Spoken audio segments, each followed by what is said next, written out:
things. Don't you know when to just be quiet? Why do you always do Why that? don't you ever speak up? Why do you always Why blow don't you it? defend yourself? You totally really are a loser Stop sometimes. being That is such not a your loser. best. You can do by a better long than shot. that. Stop being That such is a not loser. your best. Seriously, Come that is on. like... When shit goes wrong, I'm too hard on myself. Like, way too hard.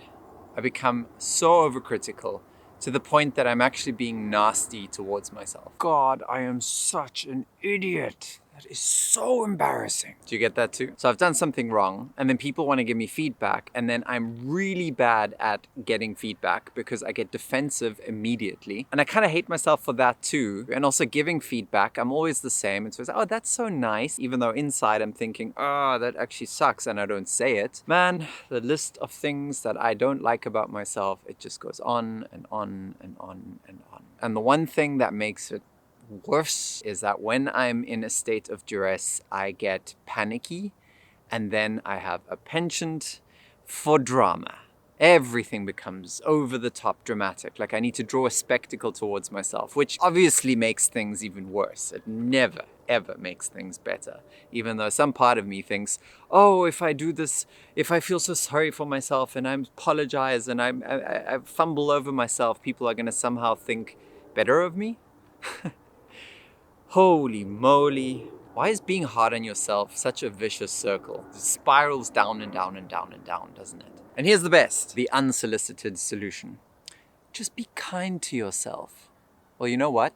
I'm sitting in a dark room. Oh, here's an idea. Why don't you put the light on? And that's pretty much as good as the advice of be kind to yourself is when you're not feeling particularly kind to yourself. The real issue here is not what to do, be kind to yourself. It's how. How do you be kind to yourself? That is the advice I didn't know I was looking for. How are you supposed to be kind to yourself when that's the last thing on earth you know how to do? So in this video, I'm going to share with you the 2 things that I know about how to be kind to yourself.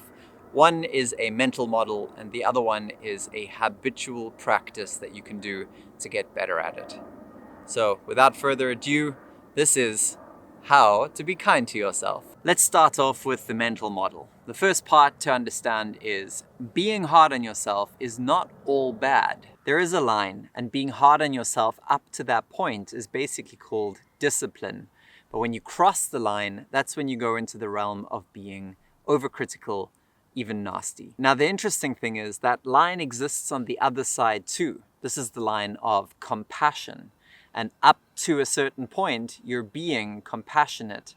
And beyond that point, you start to become lazy, a non-action taker, somebody who always has excuses why they don't get to do something. I've always been very fond of the idea of balance. In fact, this symbol right here is my favorite symbol, but there's a problem with it. This might be balance, but it's not what life really looks like. So let's get rid of that and bring in what it really looks like. This. Life is messy. Life is all over the show. Life is chaos, but it tries to find balance. So in my life, this is what that looks like. I have a goal, I get motivated, I get into it, and I start doing the work.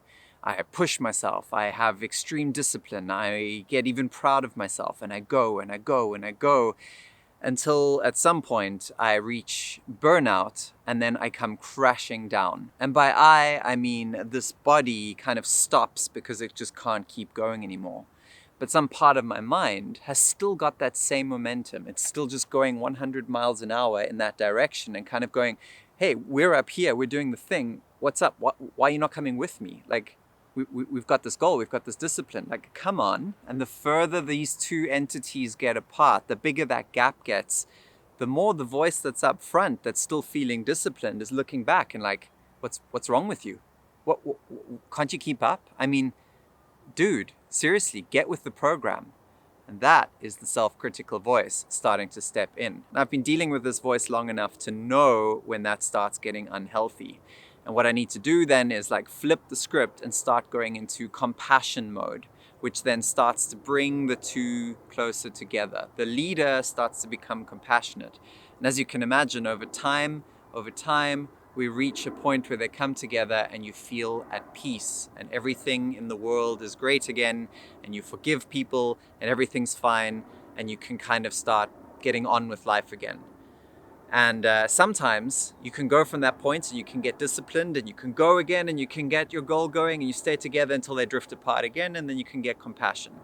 But the reality is it doesn't really work that way, because the chaos of life comes in, and as we try to bring compassion together, we usually overstep the boundary, and it goes apart and apart and apart in the other direction, until we have to say to ourselves, hey man, I think you need to get with the program. You're like really being lazy back there. Like, come on, until you reach a breaking point, and then you have to kind of like get the discipline and push yourself up and push yourself up. And instead of stopping at this line, you overreach and go all the other way. And this has been the reality of my life for so many years. It just spike up and spike down and spike up and spike down, living from one extreme to the other, living from overcritical to overcompassionate to overcritical to overcompassionate. And of course, all the while, I'm kind of just like, where am I? What am I doing?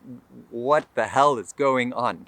And of course, all of this is being driven by the emotions that come with these two extremes. Yes, this is what my life looked like. The sun is setting. Say goodbye, sun. Good night, sun. See, balance. Balance night, balance day. So you get the picture. We're basically always striving for balance. We reach an extreme point, then we turn around, and usually we march straight through the middle and get to another extreme point.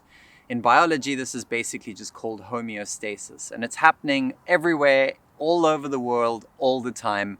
And that's why this symbol is so famous, and the more you pay attention to it, the more you see it everywhere. It's really cool.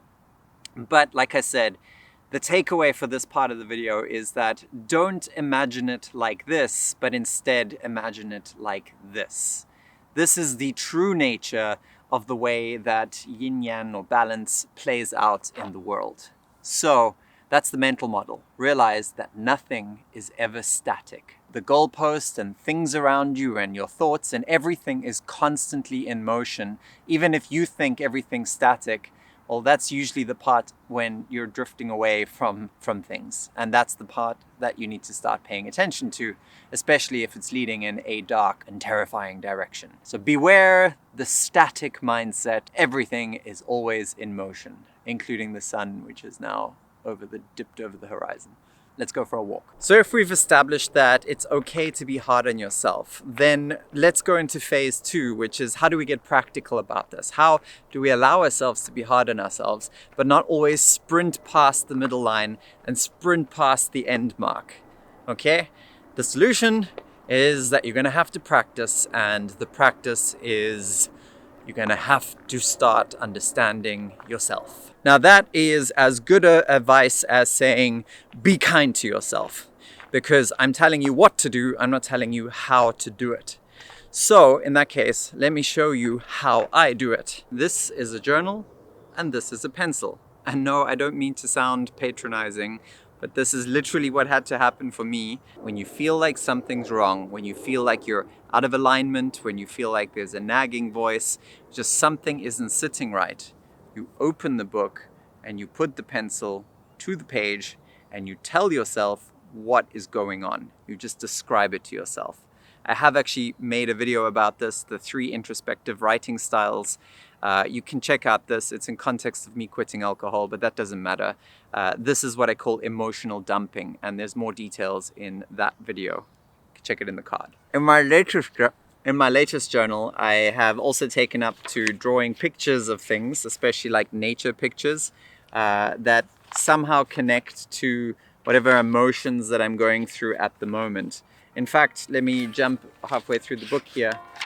These were the thoughts recently written down in relation to this video right now. It's never static. And that's because I was going through a very tumultuous time. In fact, I'm actually still going through it right now.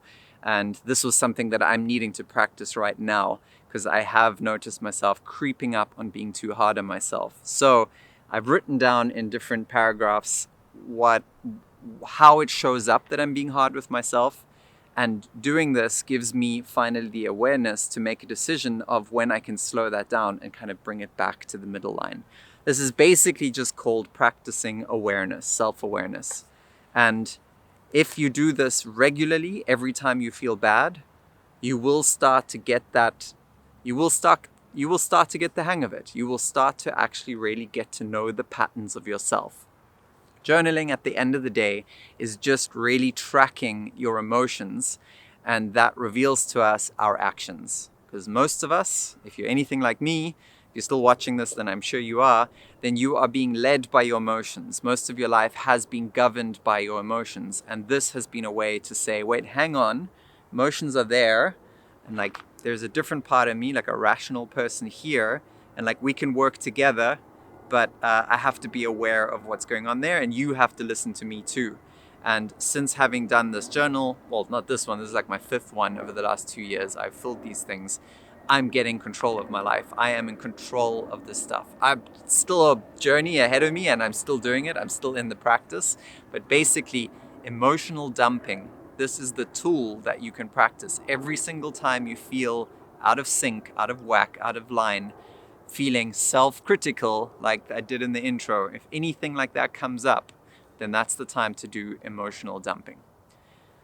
That's what I wanted to share today. That's what I needed to come to the forest to and just like unwind. I was pent up with all sorts of energy and I released it into making a video and I feel better now. I hope that I transferred a positive energy because it's, after all, about the solutions. So thank you for listening. Thank you for letting me share my rambling in the forest, and I really enjoyed doing this. So happy emo dumping, everybody.